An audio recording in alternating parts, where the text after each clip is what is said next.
I got the email that I was officially under investigation, and because I was officially under investigation, I could not speak and I could not give any health advice in Australia while I was under investigation. So the ban really started from there.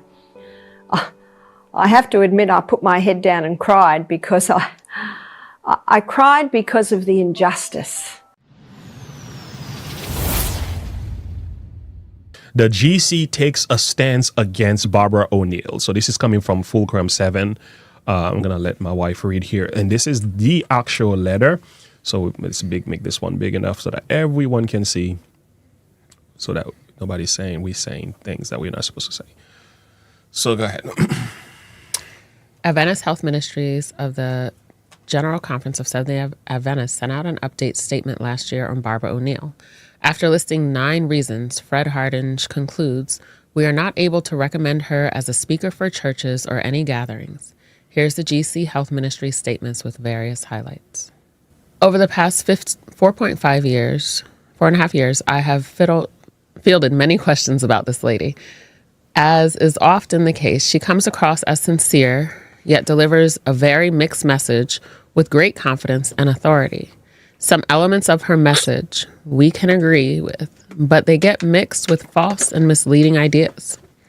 Those with little scientific knowledge and a confirmation bias toward natural healing are drawn in, frequently thinking this is the real health message. Here are my biggest concerns after listening to hours of her videos and careful investigation. Barbara O'Neill is very disingenuous in her claims of training. She claims to be a nurse, naturopath, and nutritionist, none of which is true. See the Healthcare Complaints Commission's 18-page statement of findings. This is a very informative document and is publicly available in Australia. Wikipedia cites this. I only say that because Wikipedia is it's not what you want to go to. Yeah. The Australian government's HCCC investigation of Barbara O'Neill came about due to complaints submitted to them. After this careful investigation, she is legally prohibited from teaching nutrition or health in Australia, hence her move to the U.S. Due to the questionable nature of her teachings and practices at Misty Mountain Retreat, the South Pacific Division has not recommended her as a speaker for several years.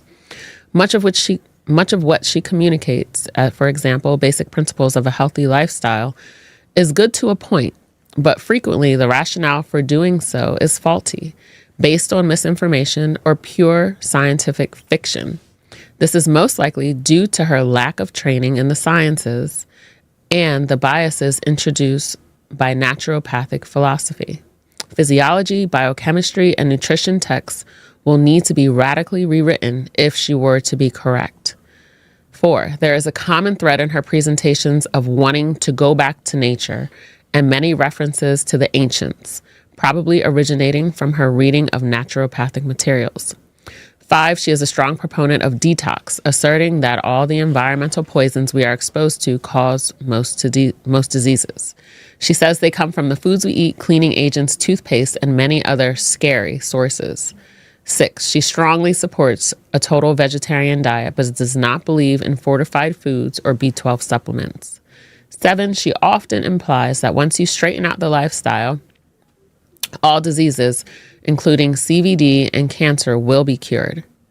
8, she speaks much about balancing hormones and is death against synthetic hormones. She speaks much about balancing hormones and is death against synthetic hormones. She heavily promotes the use of an Australian cream made from yams to restore balance, with no research to back this preparation. And number 9, she has been opposed to any vaccines for years, but is currently crusading against COVID-19 therapies based primarily on the misinformation that is rife on social media. All right. For these reasons, we are not able to recommend her as a speaker for churches or any gatherings.